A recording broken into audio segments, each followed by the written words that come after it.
Hello my dear students, so NEET 2023 जो कि 7 मई को होने वाला है, उसके लिए अब आपके पास लगभग 4 मंथ्स बाकी रहे हैं और इन 4 मंथ्स में आपको अपना बेस्ट देना है बच्चों।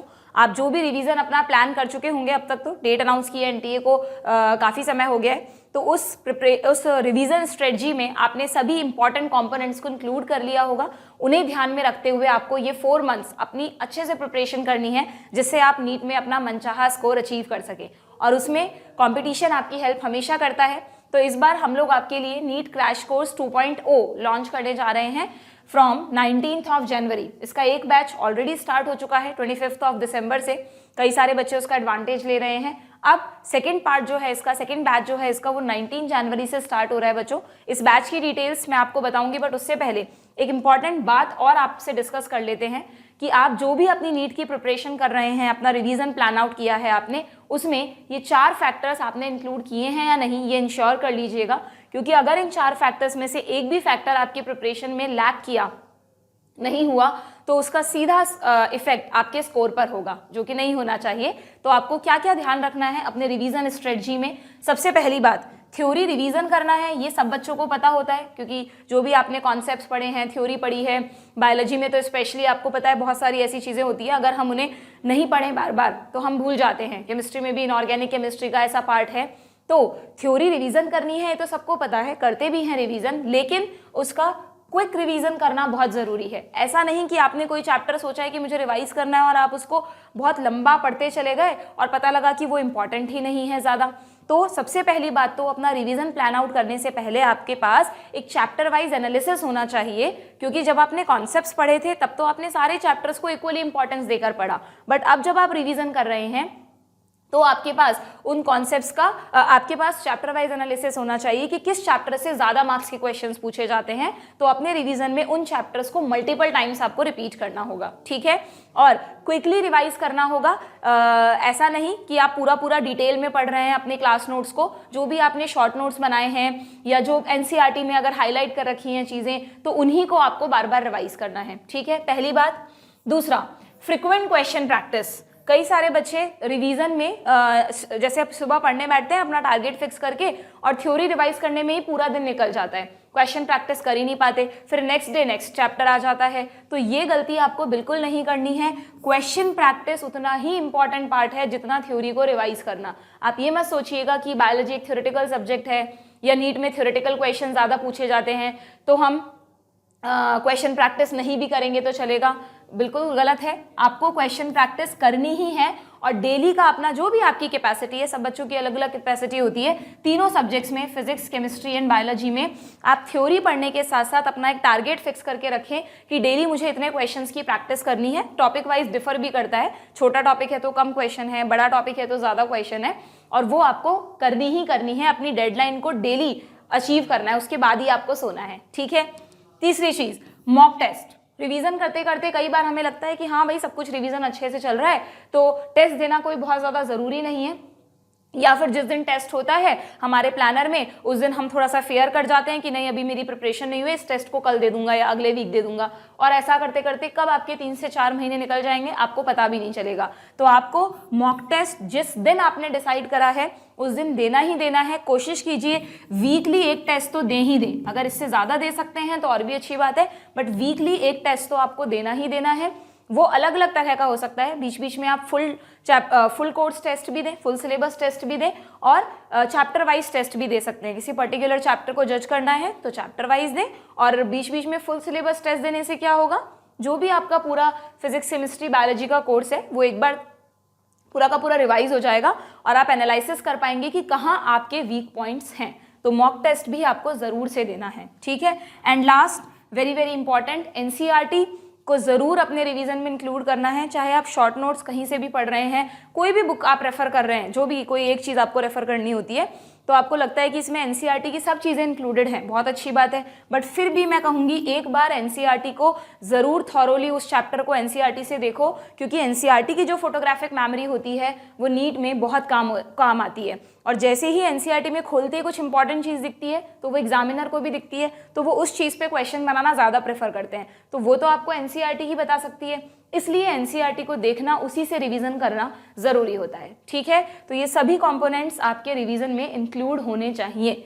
अगर आप ये सब चीज़ें खुद कर पा रहे हैं तो बहुत अच्छी बात है, नहीं कर पा रहे हैं तो फिर आप ज्वाइन कर सकते हैं हमारा ये क्रैश कोर्स, क्योंकि इसे हमने इन चारों कंपोनेंट्स को ध्यान में रखते हुए डिज़ाइन किया है। ठीक है, जिसकी स्टार्ट डेट है 19 जनवरी। ओके, देन एंड डेट मतलब जो ऑफिशियल कंप्लीशन है सिलेबस का वो लगभग 28 अप्रैल को हो जाएगा। लेकिन ऐसा नहीं है कि बैच उसी टाइम पर आपको बैच का एक्सेस खत्म हो जाएगा। एक्सेस जो है बैच का वो आपका नीट के एग्जाम तक रहेगा। तब तक आपके पास सारे लेक्चर्स अवेलेबल रहेंगे, आप जब चाहें लेक्चर को रिपीट करके दोबारा से देख सकते हैं। ओके, टोटल लेक्चर्स हमने लगभग approximately 90 lectures in each subject, physics, chemistry and biology. Biology में बॉटनी प्लस जूलॉजी दोनों आ गए। ठीक है, इनके 90 लेक्चर्स इसलिए बच्चों क्योंकि लगभग हर चैप्टर के 2 से 3, छोटा चैप्टर है तो 2 लेक्चर, अदरवाइज बड़ा चैप्टर है तो 3 लेक्चर्स लगभग आपको मिलेंगे, जिससे आपका सब कुछ कवर अप हो सके। ये एक ऐसा क्रैश कोर्स है जो आपको फुल रिवीजन अवेलेबल करवाएगा, यानी आपने कहीं भी कुछ भी नहीं पढ़ा है, मिस्ड हो गया है, कोई चीज़ नहीं समझ में आई है, हर छोटी से छोटी चीज़ इस रिवीजन कोर्स में इंक्लूड की गई है। ठीक है, तो उन बच्चों के लिए जिनकी प्रिपरेशन में बहुत अप एंड डाउन रहे हैं उनके लिए बहुत ही यूजफुल है।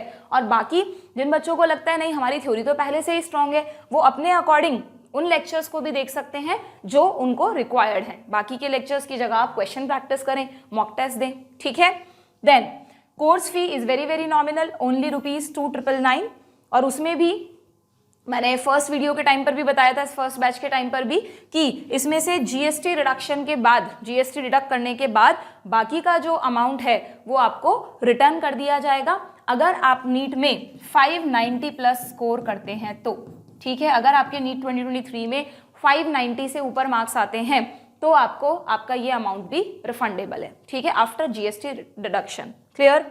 Class frequency but obvious time पे कोर्स कंप्लीट करना है, 6 डेज पर वीक रहेगी, और जो एक दिन बचेगा संडे, उस दिन आपका मॉक टेस्ट होगा। एवरी संडे आपको इसमें मॉक टेस्ट मिलेंगे, चैप्टर वाइज टेस्ट भी होंगे, कॉम्प्रिहेंसिव टेस्ट भी होंगे, हर तरह के टेस्ट इसमें इंक्लूडेड हैं। ठीक है, चलिए बैच फीचर्स की अगर मैं बात करूं तो आपको रिकॉर्डेड लेक्चर्स मिलेंगे, लाइव लेक्चर्स नहीं है, जिससे अननेसेसरी डिस्टर्बेंस ना हो, शेड्यूल्ड होंगे। ऐसा नहीं कि सारे के सारे लेक्चर्स हमने अपलोड कर दिए कि आप अपने अकॉर्डिंग देख लें, इतना मैनेज करना बहुत सारे स्टूडेंट्स के बस में नहीं होता।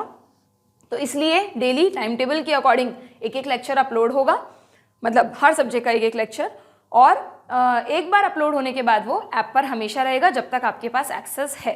ठीक है, तो आप अपने अकॉर्डिंग भी लेक्चर्स को देख सकते हैं। Then study material digital form में मिलेगा आप लोगों को, इसमें थ्योरी मॉड्यूल्स भी आपको मिलेंगे। हालांकि इन थ्योरी मॉड्यूल्स की खास ज़रूरत पड़ती नहीं है, क्योंकि हम आप लोगों को पीडीएफ नोट्स अवेलेबल करवाएंगे। बच्चों जो हम लोग पढ़ाते हैं क्लास लेक्चर्स, उनके पीडीएफ नोट्स आपके पास होंगे, तो ज़्यादा अच्छा है आप उन पीडीएफ नोट्स से पढ़ें। बट फिर भी इफ़ यू वांट तो एडिशनली थ्योरी मॉड्यूल्स भी होंगे, प्लस प्रैक्टिस शीट्स, हर चैप्टर के सेलेक्टेड क्वेश्चंस जिनकी प्रैक्टिस आप लोगों को करनी चाहिए नीट एग्जाम के टाइम पर, वो भी वहाँ पर अवेलेबल होंगे। ठीक, डिजिटल फॉर्म में आपको मिलेगा। देन सबसे अच्छा ऑप्शन जिससे आपको लगेगा कि आप ऑफलाइन में ही पढ़ रहे हैं, वो है हमारे जूम सेशंस। डेली एक जूम सेशन होता है बच्चों, उस पर आप लोग जो भी आपके डाउट्स हैं फिजिक्स, केमिस्ट्री, बायोलॉजी के, वो अपने टीचर्स से डायरेक्ट इंटरेक्ट करके पूछ सकते हैं। 1-to-1 इंटरेक्शन होगा आप लोगों का जूम ऐप के थ्रू। ठीक है, एंड लास्टली जो मैंने बताया था आपको, every Sunday you will have NEET mock test, जो कि एनटीए का न्यू पैटर्न है। 50 questions in each subject, physics, chemistry, botany and zoology, जिसमें चॉइसेस भी होती हैं आपके पास। बिल्कुल उसी पैटर्न पर मॉक टेस्ट होंगे। और आप सोचिए अगर नीट के एग्जाम तक हर संडे, अगर हम लगभग अंदाज़ा लगाएं तो आपके पास 4 महीने हैं, हर मंथ आप लोग 4 टेस्ट अगर देंगे तो लगभग 16 टेस्ट आप लोग दे चुके होंगे। और उन 16 टेस्ट में भी लास्ट के मंथ में आपके लास्ट वाले फुल सिलेबस टेस्ट चलेंगे, तो आपकी बहुत अच्छी सी प्रैक्टिस हो जाएगी नीट के एग्जाम की। आप आराम से जब नीट का पेपर देने जाएंगे तो पूरा कॉन्फिडेंटली जाएंगे और आपको बिल्कुल भी डाउट नहीं होगा खुद पे। ओके, तो ये सब मैंने आपको फीचर्स बता दिए हैं। अगर आप हमारा ये कोर्स बाय करना चाहते हैं तो हमारी ऐप डाउनलोड कर सकते हैं, एडू कॉम्पिटिशन ऐप, या वेबसाइट विजिट कर सकते हैं। दोनों ही जगह बैच अवेलेबल है। या फिर अगर आप को कोई भी डाउट है, कोई भी टेक्निकल प्रॉब्लम आए, तो इन सपोर्ट नंबर्स पे कांटेक्ट कर सकते हैं, 7410-900-901, 906 या 908। ठीक है, तो 19 जनवरी से स्टार्ट हो रहा है। जो भी इंटरेस्टेड कैंडिडेट्स हैं वो इस बैच को ज्वाइन कर सकते हैं। और जो कंपोनेंट्स मैंने आपको बताए हैं नीट प्रिपरेशन के, ये ध्यान रखिएगा, ये सभी के रिवीजन में चारों के चारों पॉइंट्स इंक्लूड होने चाहिए, तब आप नीट में अपना बहुत अच्छा स्कोर कर सकेंगे और आपका मन चाहा कॉलेज आपको ज़रूर मिलेगा। Best of luck.